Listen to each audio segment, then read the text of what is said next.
بسم اللہ الرحمن الرحیم۔ السلام علیکم ناظرین، آج ہم آپ کو سلطنت عثمانیہ کے دوسرے سلطان ارطغرل غازی کے پوتے اور عثمان غازی کے بیٹے اورحان غازی کے بارے میں بتانے جا رہے تھے کہ تاریخ کے اوراق میں ہمیں ایک ایسی شخصیت کا ذکر ملا جو خلافت عثمانیہ کے پہلے وزیر اعظم تھے۔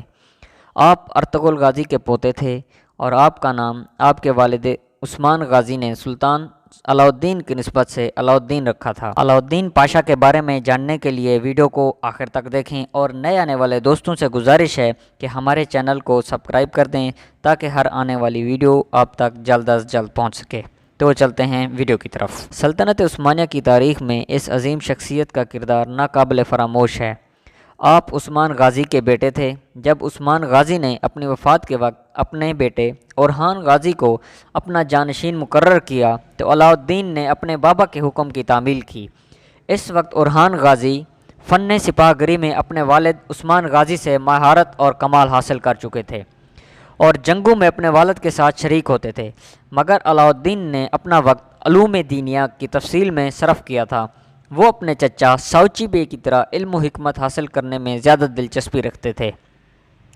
عثمان غازی کی وفات کے بعد اورحان غازی نے سلطنت کو دونوں بھائیوں میں باہم تقسیم کرنے پر آمادگی کا اظہار کیا، مگر علاء الدین نے اپنی بابا کی وصیت اور اپنی سکون پسند طبیعت کی بدولت نامنظور کیا اور اورحان خان کے اصرار پر صرف انتظام مملکت کی ذمہ داری قبول کی۔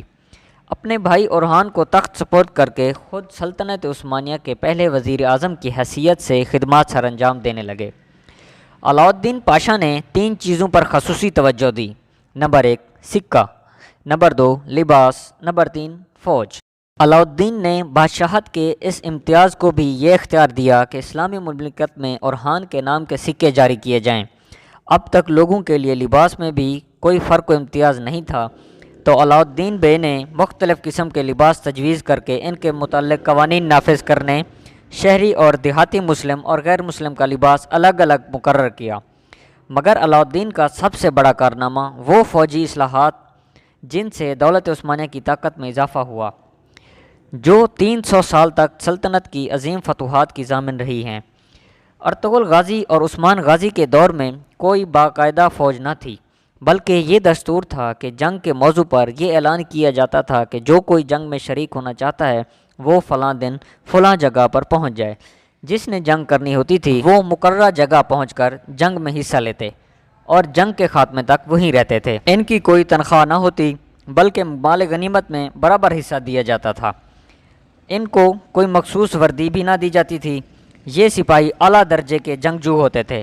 عثمان غازی کے عہد میں اس طریقے سے کام چلتا رہا، مگر اس کے بعد سلطنت کی توسیع ہوئی اور کام کے لیے یہ نظام ناکافی ثابت ہوا اور ایک باقاعدہ اور مستحکم فوج کی ضرورت محسوس ہونے لگی، تو علاء الدین نے تنخواہ دار پیادوں کی ایک فوج مرتب کی جس کا نام پیادے تھا، جو کہ 10-10، 100-100 اور 1000-1000 کے دستوں میں تقسیم تھی۔ اس فوج کے قیام کو ابھی چند روز ہی گزرے تھے کہ اس فوج میں اپنی قوت کا بے جا احساس پیدا ہوا اور اس کی سرخوشی خود ان کے لیے تشویش کا باعث ہونے لگی۔ اورحان کو اس فوج کے باغی ہونے کا شک ہوا تو اس نے اس فوج کو ختم کرنے کا حکم دیا، مگر علاء الدین نے ایک تجویز پیش کی کہ جنگ کے بعد عیسائی قیدیوں میں سے 12 سال کے قوی اور ہونہار لڑکوں کو ایک تعداد منتخب کر کے اسلام میں داخل کی جائے اور پھر باقاعدہ قومی تعلیم دے کر ان کی ایک مستقل فوج قائم کی جائے۔ اورحان کو یہ تجویز کافی پسند آئی اور اس نے 1000 عیسائی لڑکوں کو مسلمان کر کے فوجی تعلیم دینا شروع کر دی۔ دوسرے سال 1000 اور لڑکے چلے گئے اور یہ سلسلہ 300 سال تک برابر جاری رہا۔ اگر 3000 لڑکوں کی یہ تعداد ان لڑکوں سے پوری نہ ہوتی جو جنگ میں قید ہوتے تو یہ تعداد عیسائی رعایا سے پوری کر لی جاتی تھی، مگر سلطان محمد رابع کے دور حکومت میں یہ نظام بدل گیا اور سپاہیوں کے بچوں اور لڑکوں کو فوج میں شامل کیا جانے لگا۔ اس فوج کا ترکی نام ینیچری یعنی نئی فوج رکھا گیا۔ علاء الدین نے جب اس فوج کو مرتب کیا تھا تو اس کے پہلے دستے کو اپنے روحانی پیشوا حاجی بختاش ولی کی خدمت میں لے گئے، جو ملک میں اپنی زہد و تقوی کی وجہ سے معروف تھے۔ ان سے دعا کی خواہش کی۔ حاجی نے اس فوج کو فتح و نصرت کی دعا کی اور اس فوج کا نام ینیچری رکھا۔ خلافت عثمانیہ کی فتوحات اس فوج نے حاصل کی اور اس فوج کے بانی خلافت عثمانیہ کے پہلے وزیر اعظم علاء الدین پاشا تھے۔ ناظرین، اسی امید کے ساتھ آپ سے اجازت چاہیں گے کہ آپ کو یہ ہماری ویڈیو پسند آئی ہوگی۔ ملتے ہیں بہت جلد ایک نئی ویڈیو کے ساتھ، تب تک کے لیے اپنا خیال رکھیے گا۔ اللہ نگہبان۔